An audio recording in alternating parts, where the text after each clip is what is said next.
Hi, everybody, and welcome back to yet another beautiful episode of the Pup and Away podcast. My name is Stephanie. You may know me as Steph, the Pro Dog Mom, but I'm a certified dog trainer, canine behaviorist, and canine nutritionist, and the very proud owner of Pup and Away in San Antonio, Texas, where we specialize in pet care with a behavioral edge.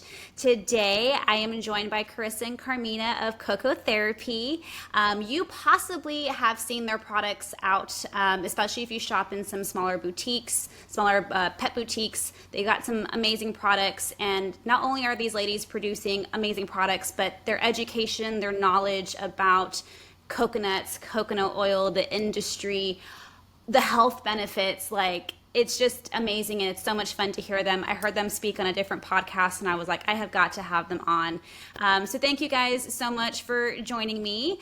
Tell us a little bit about you guys. Like, how did you guys get started? Because coconut oil is not just something that you guys like just came out one day and started doing. Like, it's been a very integrated part of your lives. Right. Well, thanks for having us on, Steph. This is really fun. Well, you want to get started? Yeah, Karina? well, we grew up in the Philippines, actually. We are from the Philippines originally, and coconut oil is such a huge part of our culture. It's part of our food. It's part of the health benefits. Doctors recommend it. Veterinarians recommend it. My grandma did. So when we were growing up, we used to watch her make coconut oil in our kitchen. So we've been in the coconut oil industry for 3 generations. Wow. So we have a family farm and a facility. We know how it's made. We know, and we only trusted our coconut oil. At least my grandma did. And every time something bad happened to us, or we had any ailment at all, she would bring Whip out out her her coconut coconut oil, and she would use it for everything. Literally, we thought it was nuts. Not just dry skin and hair, but she used it for lice, for stomach troubles, for skin issues, We had even sore throat. Or Yeah. we had a Wow. cat. We were gargling with coconut oil. Yeah, yeah. And it really worked. Yeah. So it's something we just grew up Grew up with, with. and it was just a natural part of our life. yeah, Yeah, diets as well. Yeah. Yeah. that's amazing. It's kind of, it reminds me of the movie My Big Fat Greek Wedding.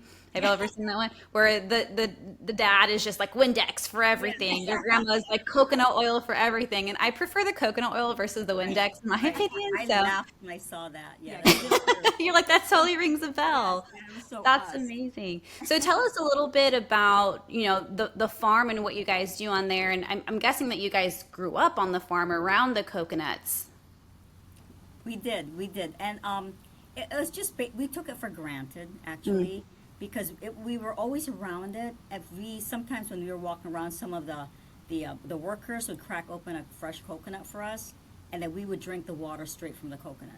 Oh, And wow. that was so good. I mean, we got spoiled literally. So now when we buy coconut water from the grocery store, it tastes nothing like it. Nothing. Wow. So, yeah, we Yeah. were just very spoiled by that. Also, the oil when it was made, basically, my grandma would make it for the day or for the few days, and we would consume it right away. So we Very were Wow. fresh. very used to very fresh coconut oil. So that was just part of our life. There was also some farm animals. There's a lot of farmers around the coconut farm where people had pigs, Cows, and chickens. So the scraps would go to the chickens and the cows, and they had some of the most healthiest farm animals ever. Wow. And it wasn't used to fatten up the pigs. This is one thing we learned early on. Giving the coconut oil and coconut did not make them fatter. It made them leaner and healthier. And it prevented them from getting sick. And we saw it with our pets too. Our pets got all the coconut oil, the cats and dogs around the farm. Yeah. So it's just something we saw and equated to health, not overweight or none Not of that. fat. Not And fat's bad for We just you. saw it as a very healthy food. Right. Yeah. I definitely know that, like, whenever we talk about coconut oil in the pet care industry, right, people are like, you got to be careful with pancreatitis. And it's actually funny that we're having this conversation now, because not this past weekend, but the weekend before, I have 2 miniature schnauzers. I have Sully, who's just chilling on back there. But schnauzers are very known for pancreatitis, right? And so there's lots of different, I think, we don't have time to unpack what pancreatitis is, but I think a lot of people will definitely turn first to fat, even though carb content could definitely be a huge thing. For Sully, he's raw fed, so I know for sure that probably was more from a fat content, especially because I was giving him duck at the time. It was in our rotation, and duck is very high in fat. So that's something that I've been a little bit more mindful as of recent. And I know that a lot of pet parents are mindful to not really use coconut oil maybe frequently or often, or maybe scared to use it because of the fat content. But the fat is what makes it so amazing, right? Can you guys tell us, like, geek out with me for a little bit? What is it about the fat content in coconuts that just makes it a superfood? Okay, well, first of all, just to back up a little bit, the concern about fat, mainly, people will say it's a saturated fat, so stay away from it. And coconut oil is definitely a saturated fat. But there's so many different kinds of saturated fats. So coconut oil is what we call a medium chain saturated fat. So An MCT. Correct, Yes, correct. Okay. Medium chain triglyceride. So it's unique in that it's metabolized by the body differently. It's a lot gentler on the body. It doesn't need as much pancreatic lipase to break it down, or bile acids. It goes straight through the bile duct to the liver, and it's converted to ketones and Okay. releases energy. So coconut oil primarily is just a very quick source of energy. It's metabolized very cleanly and efficiently, and it feeds the brain. It helps with benefits like Yeah, that. it nourishes the body, the organs, the brain, the gut in ways that is so low stress metabolically that it doesn't behave like a regular fat does. Oh, And okay.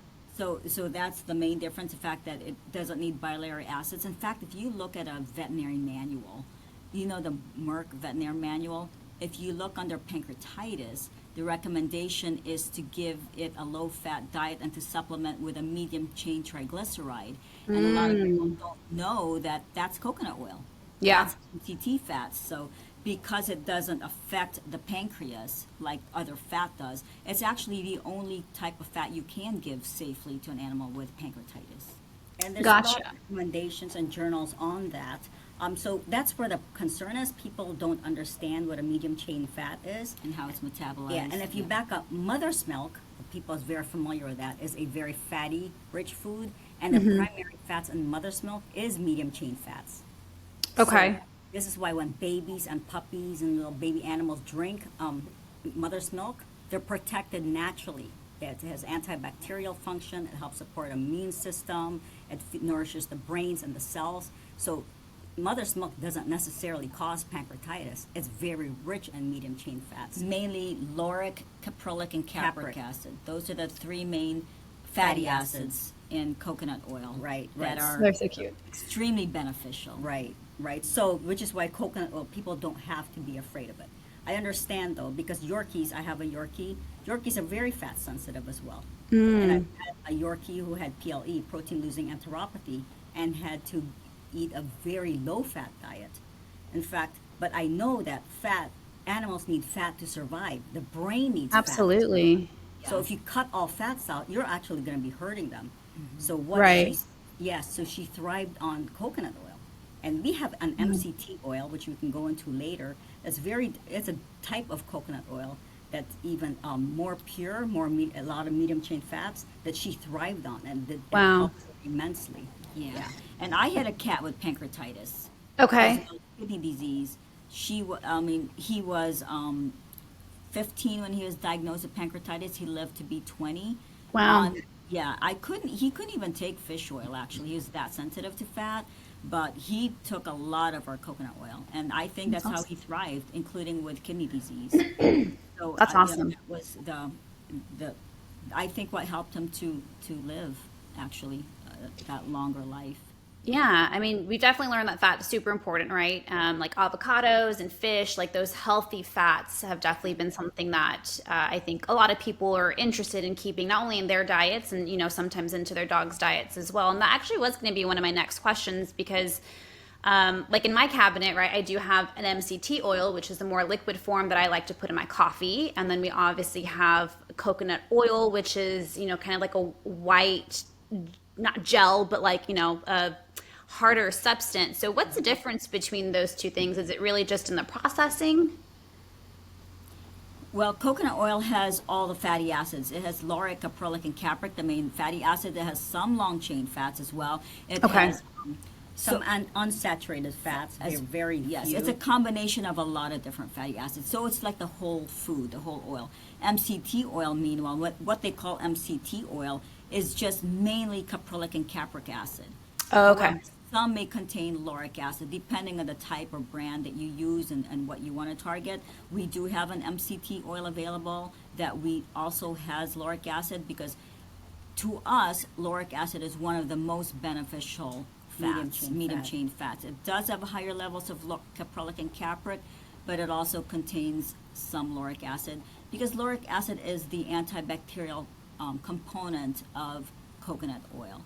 When it's consumed, it actually becomes monolaurin in your body, which is antibacterial. It kills bacteria. So we like Wow. to do that in our MCT oil. Yeah. That's awesome. So yeah, coconut oil obviously is like a power food. I think I've read too that it's like antibacterial, antiviral, antifungal, like just is it because of all of these different acids that are in it that have these all these healing properties in it? Yes, and each medium chain fat, which is like capric, caprylic, and lauric, has their super strengths. For example, caprylic is very good for yeast, and lauric acid is good for bacteria. So they have Okay. their strengths, and the main way they work is they basically, bacteria and yeast have a lipid barrier around their cells, and coconut oil can break through the lipid barrier, goes into the cell, and kill the organism. So that's basically how they do it. Yeah. One of the strengths of lauric acid, which is why we have it in MCT oil, is it keeps ketone levels in the blood elevated longer, which means it can it can cross the blood-brain barrier, which is why it's so helpful for seizures and cognitive. So you see capric and caprylic acid for speed of converting to ketones, but lauric acid is for longevity. It keeps ketones elevated longer. So it's better for, say, dementia patients or seizures. Yeah. Yeah. Dang. Okay, that's amazing. Yeah. Super cool. But I'm gonna assume that just like everything else that you could possibly buy, right? Not all coconut oils are great, maybe. Or maybe they are. What are some things that people like? What sets CocoTherapy aside from something that I can just buy from the grocery store? Well, what people don't know is there's actually different kinds of coconut oil. So Okay. when coconut oil is used in so many applications, it's used in for cosmetic reasons. Usually those are refined oils, which we call RBD, which is refined, bleached, and deodorized. Or they have some oils that are cooking grade, which is a combination of some RBD. Some of it is partially refined, some of it is virgin, meaning unrefined oils. But the therapeutic, CocoTherapy, we like to call it a therapeutic grade oil because it has higher levels of lauric, caprylic, and capric acid. That's what we focus on, and that's what our family farm and our facility actually focused on, because our coconut oil having those levels of lauric, caprylic, and capric acid, the way it's made, because there's so many different ways to make it too. I don't want to talk about different ways to make it, but basically we don't use any heat. We process it immediately when it's fertilized. Even the growing conditions. When it's harvested. When it's harvested. Sorry, we don't use fertilizer. It's organic, so we don't use fertilizer. The way it's the way it's processed between 4 to 6 hours after harvesting, just because the facility's right there. Oh my The God, that's awesome. Conditions, the soil conditions of our farm, it's in a volcanic area, which is completely different from coconuts that are grown in sandy beaches. So Okay. there's so many different aspects of growing, harvesting coconut oil, and producing coconut oil that it gives you the different grades of coconut oil available. So ours is definitely targeted more for as a health supplement. Okay. One thing that I heard you guys mention on a different podcast, is there such thing as extra virgin coconut oil?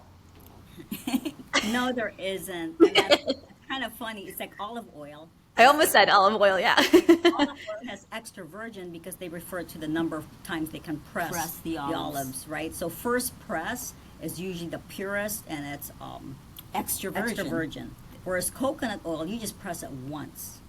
Okay. So there's no such thing as virgin coconut oil, or I mean, sorry, extra virgin coconut oil. There's no such thing as extra Yeah, virgin. yeah. Virgin in coconut oil world means unrefined, whereas Okay. extra virgin in the olive oil world means Press. first press. It's the number of times you press the olives. Yeah. So Gotcha. it's two different meanings. Yeah. Okay. What are some other things that pet parents should be considering when they're looking at stuff? Because I mean, those labels, those marketing terms, like again, I have seen extra virgin coconut oil, but that doesn't even exist. Then we also see like cold pressed being something that's on those labels. What are maybe some other things that we should be looking for, or maybe even like that's, or maybe even to avoid, I guess. Well, the sad thing is that terminology, the coconut industry, is not really regulated by Okay. the FDA or at USDA. You really have to do your due diligence and know where it's come from. You have to research on how it's made. Like you just mentioned, the whole cold pressed, you see that in every jar. But coconut oil, to be commercially available in larger quantities, they Yeah, use lot of- expeller pressing, and expeller pressing actually generates generate heat. heat up to 115 or 120 degrees and higher. Much higher. Actually. It Yeah. can't be cold pressed. So that's Yeah. not considered cold pressed because the heat actually, I mean, there's many tricks in the industry. Like they may expeller press or machine press. It'll generate heat, and then they can cool it after. Once the oil is separated, then they can cool it, and they'll say, okay, it's cold pressed. But to really be cold pressed, you cannot generate heat past 115 degrees. So those are, but it's very hard to see that Yeah. because they can label it whatever. I think what we tell people is transparency is key. Yeah. So we're very transparent with what we do. There's tests. So we produce a COA or certificate of analysis for every single batch of the coconut oil we make. We Wow. also have the levels of lauric, caprylic, and capric acid on our bottle, the maximum levels. Whereas the cooking grade ones, if you go to the grocery store, they won't list those. They don't list the medium chain fat levels. on the and they on the don't guaranteed have to. analysis. Yeah, they don't Right, necessarily right. have to because it's just for cooking. I mean, it's still healthy. It's healthier than a polyunsaturated vegetable oil, for example. It's healthier, but they don't need it to, say, clear up yeast issues or certain Sure. health conditions in the Or, grocery or store. target allergies. Right, Yeah. or for dementia, whereas we do. And the reason, which is why we're very picky on how our oil is made, we have COA for every single batch that Yeah. people can request and we can send it to them. So, like I said, if they're looking for good coconut oil, transparency is what we can say. Call the manufacturer and ask them for their tests if they Yeah. have it. Yeah, and a lot of people, I'm sure, are not doing COAs, those certificates of analysis, but knowing that yours is coming from a therapeutic standpoint, there are definitely some standards that we want to be hitting there, and the fact that you know that for every single batch definitely says a lot about the integrity of you guys and your company and what you guys are doing. That's super awesome. That's Right. super awesome. You mentioned a couple of like very interesting ways, and I feel like maybe we've kind of encompassed them all. But what are maybe some other health benefits of coconut oil that we haven't really touched on just yet? Well, everybody knows the skin and coat aspect of it. Like it Okay. helps with dry skin, applying it topically. But it really helps if you actually feed it internally as well, because if you don't have the fat content, your skin is going to be drier. Okay. But, and another health benefit that people are starting to know, I feel like, is dementia and seizures. A lot of our customers that buy coconut oil get it for the dogs with seizures. There's a lot of studies on dogs with cognitive decline, especially as they get older. Yeah. Sleep dogs and seizure. So that's something that they really use it for. It's great for gut health. It's great for, people can use it topically as well. Right. And dogs, for example, with EPI or pancreatic enzyme insufficiency, it helps with absorption and nutrient absorption. So as you know, fat helps with fat soluble vitamins and minerals. Yeah. So it helps with that. Okay. I mean, we've had a lot of animals that gut has been improved just by giving coconut oil, gut health. And people think it's weird. You're going to give coconut oil and the dog's going to get sudden diarrhea. Or Right. it's going to be bad for the gut, but that is so far from Yeah. the truth. It's Yeah. actually opposite because it does soothe the gut lining. Okay. My Chihuahua, when I first got her, I adopted her. She used to have like chronic soft poop that just Okay. wouldn't clear up. But I did add coconut oil, knowing that it's not going to. I mean, obviously, if you're going to give her too much and they're not used to it, it could You have to cause. start slow. Yeah, it could Sure. cause a gastric upset, obviously. But once they get used to it and you've incorporated it in their diet, she can take a lot of coconut oil and it doesn't upset her gut at all. In fact, it help clear out the soft poop, which is to some people really like, how is that It's kind possible? of counterintuitive. Yeah. Yeah. And now is that because it's having like that antiviral effect in the gut lining as well? Antibacterial, yeah, Yes. absolutely. Okay. Exactly. That's one of, what people don't realize, and the fear of fat, aside from the fact that humans fear fat just because of the Heart Association and Yeah. getting fat has been feeding us, so we're kind of putting that towards our animals as well. But Yeah. what people don't know is animals, cats and dogs specifically, are just biologically designed to metabolize fat in ways that even humans can't do.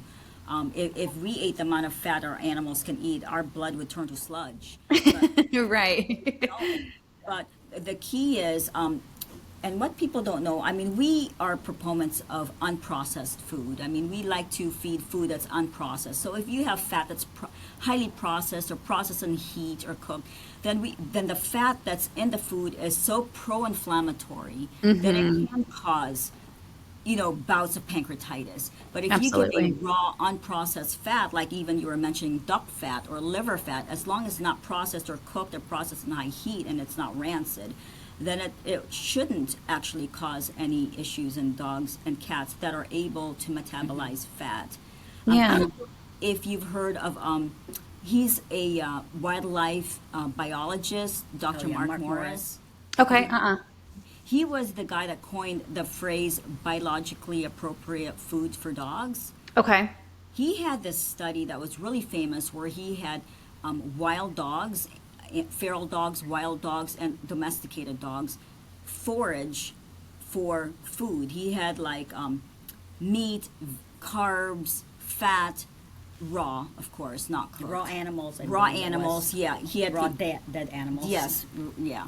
For them to forage on. And what he noticed was the animals ate the fat first. Oh, wow. They Yeah. crave it. Yeah. Yes, Yes. they ate the fat first because it nourishes their brain. It their nourishes their cells. cells and their body. Their hormones. Yes, and then they ate the protein, the meat. and Okay. Muscle meat. the muscle meat, and then lastly carbs. So that was like a eye opener to Yeah, people yeah. that feel like they should eliminate fat from an animal's diet, which is actually extremely like not a good thing to do. Right. And obviously, right, excuse me, the quality, like you guys were saying, is it processed? Where is it coming from? The quality of those fats, excuse me, is the most important thing, just like anything else that we're going to put into our bodies, on our bodies, and the same thing for our dogs, too. It's amazing. I'll have to go look up that study because that's really cool. Now, you guys mentioned that you have the farm's been in your family for 3 generations, but has CocoTherapy been in the family for also 3 generations, or is that something that the two of you guys cooked up? It's something that the two of us cooked Yeah. up. Okay.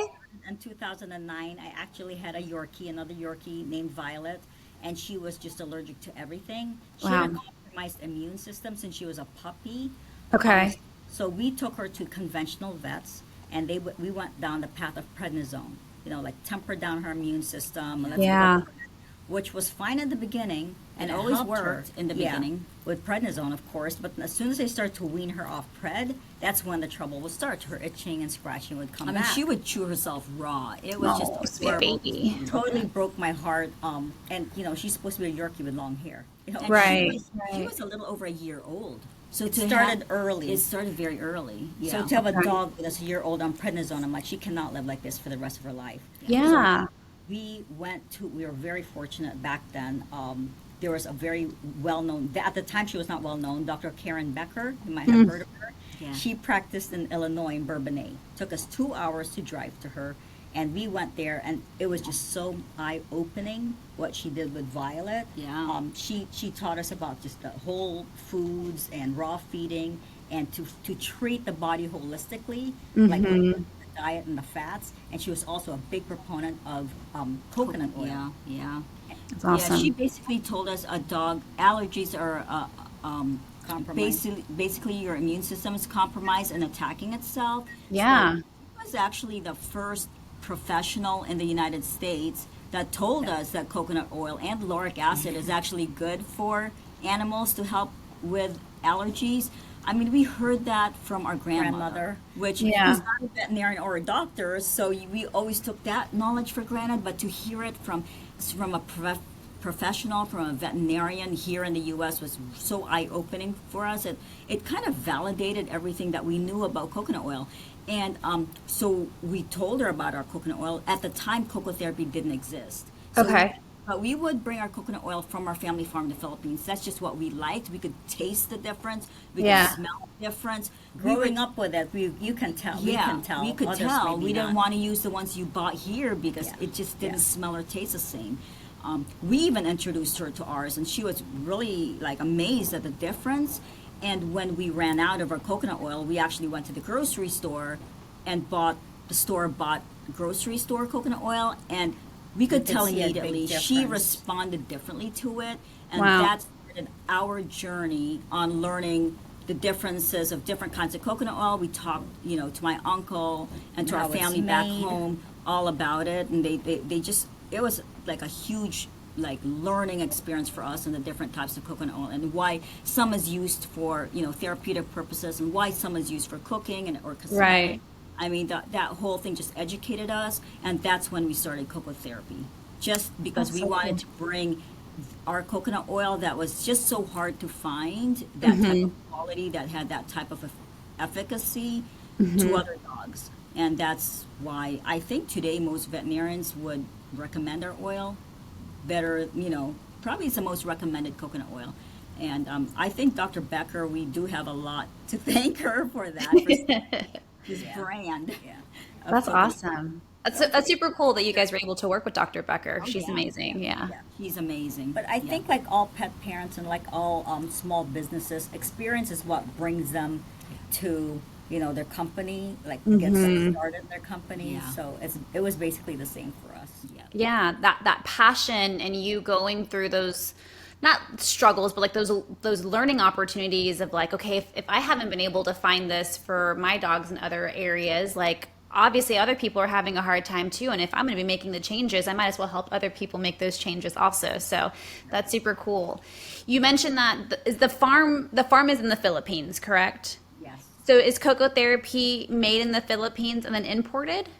The only thing made in the Philippines are the coconut oils, the MCT oils, and the coconut chips. Okay. Because we're a product that's a fresh dehydrated coconut chip, which is Okay. very different from the dehydrated coconut you can Oil. get here, the Yeah. chips that Oh, you can get yeah, here. yeah. So those are made in the Philippines. We do bring them in, and like barrels, etc. So we have also a line of pet treats. Okay, uh, yeah. Supplements where we use our own coconut oil. Like Yeah. we have a gold product, Coco Gold. cocoa ghee, coconut oil. Oh, that cocoa ghee is so freaking delicious. Yeah, so good. And I must mention, all our oils are 100% human grade, made in human facilities. So we use them certified ourselves. organic. So Yeah. Yes, I've eaten them. So for the oils, we definitely use it for ourselves. Our Yeah. oils, But- MCT oils, ghee and gold. But all our treats and like our The ghee and the treats and the gold ghee and gold are are made in made the here. U.S.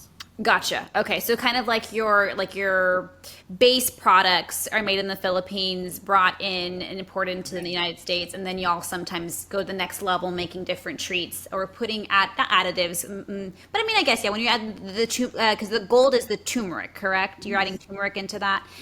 So adding into those other special ingredients, those are made here in the United States. Right. Very That's cool. So just all coconut products, raw materials are from Yeah. the Philippines. Because they And use I'm- this fake And coconut I'm oil. here for a good imported product, right? Because sometimes, the United States is great and all, but we can only have our certain strengths. And if the Philippines is what's turning out amazing coconuts, yes, we want those coconuts instead, for sure. Yeah, I had the opportunity to play around with some of your products when I met you guys at the Feed Real Summit last year. Are you guys going to be there again this year? No, unfortunately not. We are sponsors, like virtual Okay. sponsors, because we love them. It was a great event, a great I summit. love that event. Yes. Unfortunately, yeah, there's just some conflict, so we can't be there. But we are there in spirit and in sponsor. Okay. So, Yeah. Very cool. Yeah, but y'all had y'all's table over there, so I had a chance to talk with you guys. And I've seen CocoTherapy around so much, but I was like, it's a coconut oil. Why? Like, I can always buy coconut oil at my grocery store. Like, what is the difference? And so it really was, hearing you guys speak about not only the production process, but also, what makes your product therapeutic, that I was like, oh my God, there's something here. And then when I tasted your products too, because I mean, like you said, they're human grade, right? It's just coconut oil, just made with so much love and quality. They are so delicious that I got a couple of them.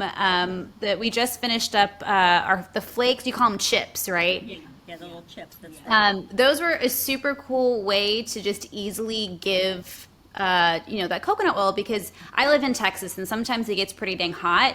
And so sometimes I would open up my coconut oil and it would just be like melted. So those coconut chips or the flake, no, you call them chips. The chips are really awesome to have during the summertime. So that way I didn't have to worry about anything melting and getting, super dirty or anything like that. But I appreciate all of the super amazing things that you guys have.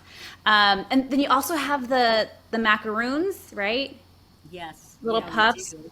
Yeah, yeah. Those are Those are awesome. so good. I They're mean, so good. we eat those ourselves all the time because they're so good. And our treats, especially the macaroons, we use a coconut nectar.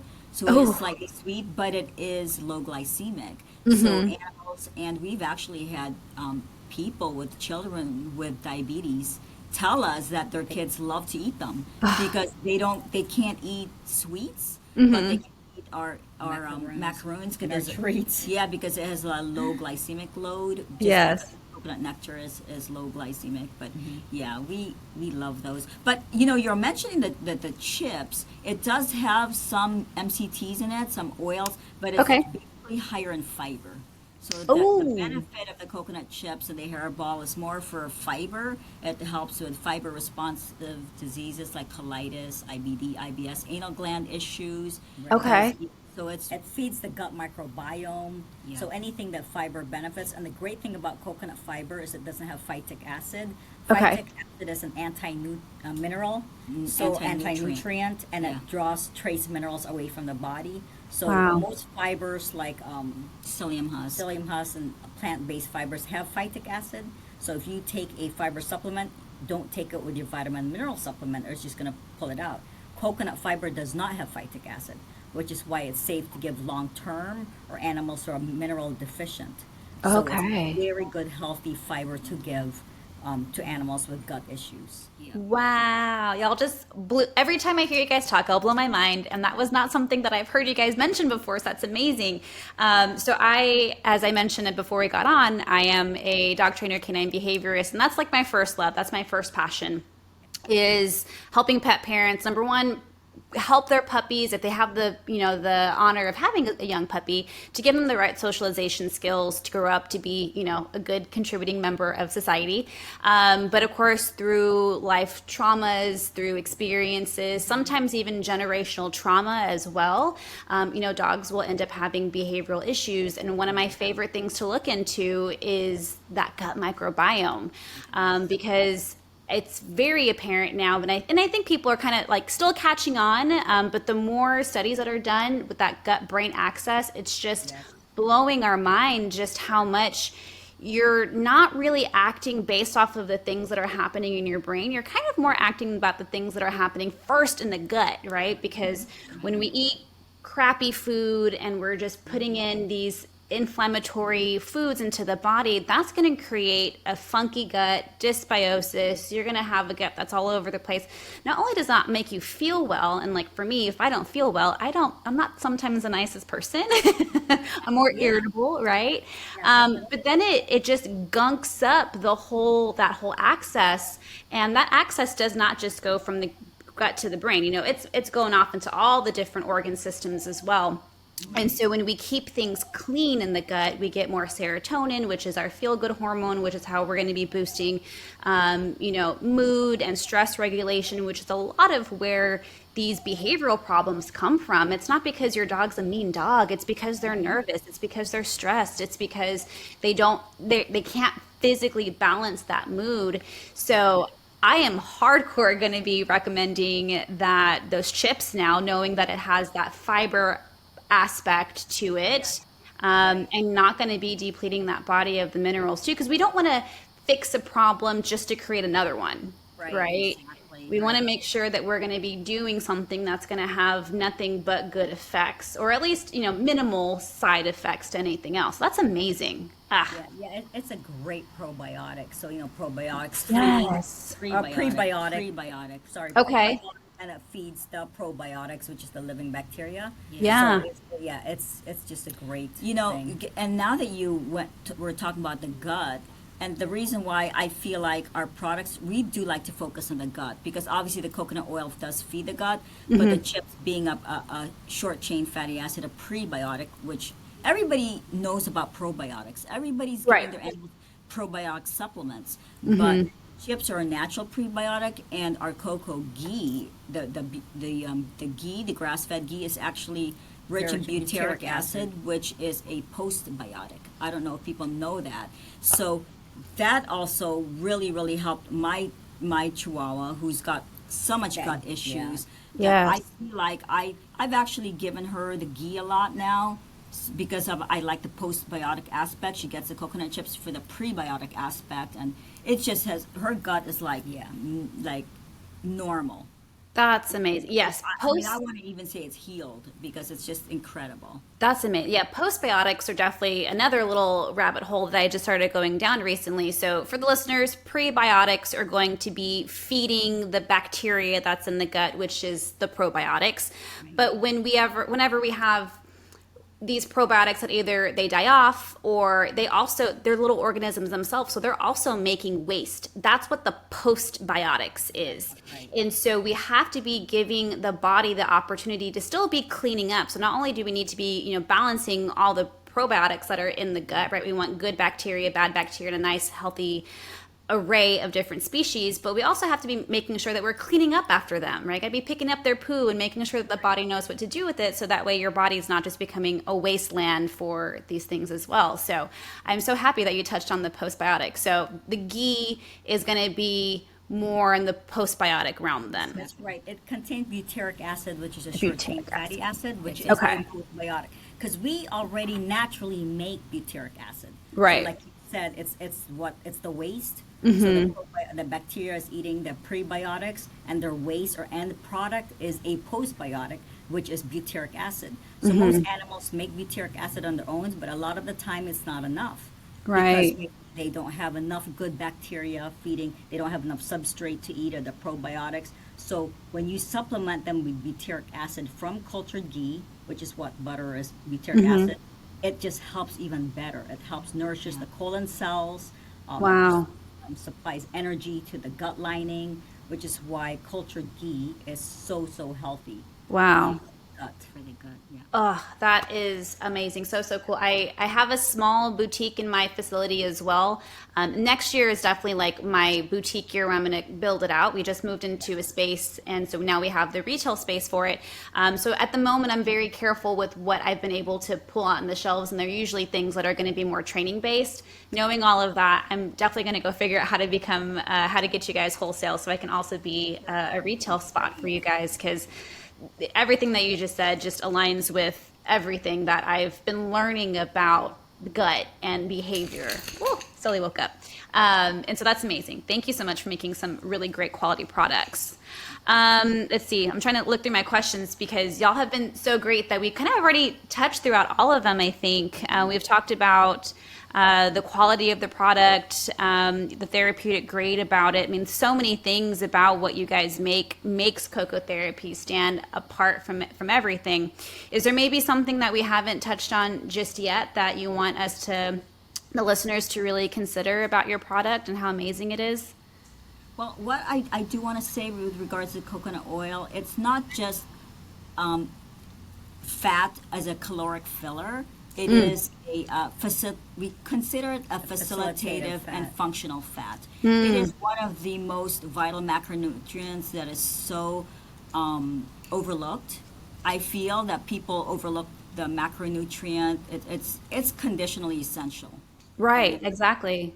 And if you're going to add fat to your dog's diet, we feel that coconut oil being the simplest form of energy that the body and the cleanest form of energy that a body can take. So that's why we love coconut oil so much, and that's why we add it to our animals' diet.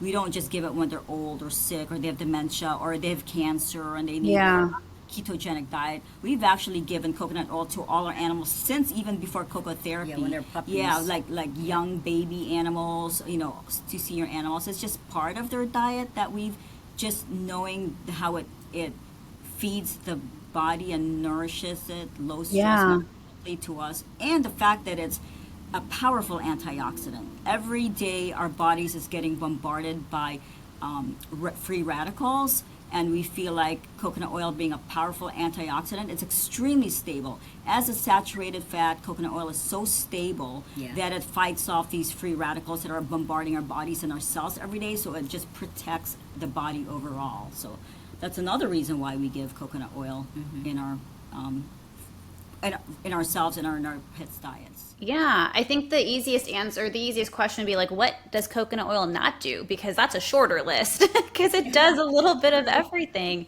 Sure. I hadn't even considered the antioxidant properties of it too. Yeah.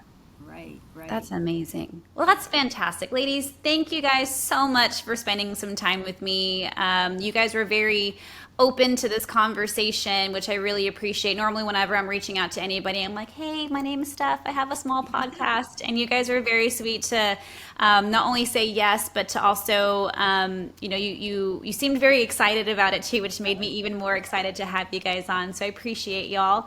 How can listeners maybe follow you guys, learn more about you guys? Yeah, well, just go to our website, CocoTherapy.com. We have a blog that I write articles for, at least 2 to 3 blogs a month. So like a blog a week, and we have so much information. So they can just search, say, cognitive health or seizures or gut, and we probably have written a blog about it. Okay.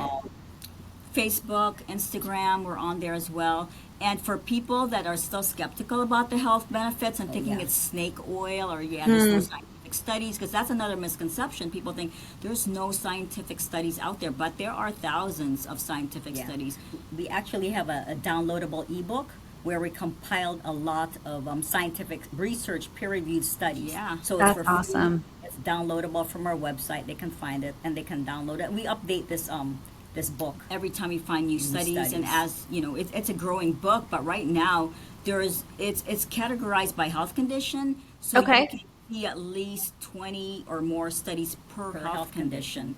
Wow. For coconut oil. So they're out there. You can read gut it. Health, brain health, heart health, cancer, even oral health, arthritis, and it's all linkable. You can click it to the actual study and read it for yourself. So it's a lot of veterinarians who have downloaded this book. So if you want to geek out on coconut oil and see the studies, feel free to download it.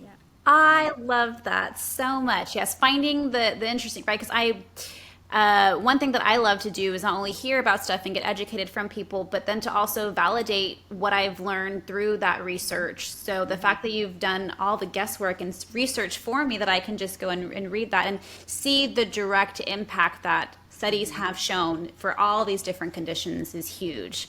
Thank you guys for being so knowledgeable, being so sweet also, and the passion that you guys have. I can tell not only is it interwoven from what you've grown up with, but also just how passionate and knowledgeable you are, to the point where you can be asked any question, you can say, I could tell you all the things about coconut oil and how it helps. So thank you so much for being you, for CocoTherapy, for your work and your journey so far. And just thank you so much for being with me. Thank you for having us. We're so excited to be here. Thanks, Stephanie. Thank you guys. It's an honor to be here. Good. And I'll definitely be linking all the stuff that you guys just mentioned too in the show notes as well. So listeners, thank you guys so much for being with us. I hope that you enjoyed this episode half as much as what I did, because I really enjoyed talking to these ladies. And we'll see you guys on the next one. Have a good one. Bye. Now, that might be the end of the episode, but the fun doesn't have to stop here. Follow us on social media. I'd love to connect with you. We have quite a few social media platforms. For nutrition and holistic pet care tips, follow me on TikTok and Instagram at Steph the Pro Dog Mom. You can find fun training tips on Facebook, TikTok, and Instagram at Pup Pup and Away SA. If you're in San Antonio and you want to bring your dog to us for boarding, training, socialization, and nutrition, come find us. But if you're not in San Antonio, we do training and nutrition sessions virtually. Yes, they can be just as effective, I promise. Please rate, review, and subscribe to my podcast on whatever platform you listen on. And please, please, please share with a friend. The positive reinforcement of knowing people actually listen to this and find it valuable helps motivate me to keep on recording. We'll see you guys at the next episode.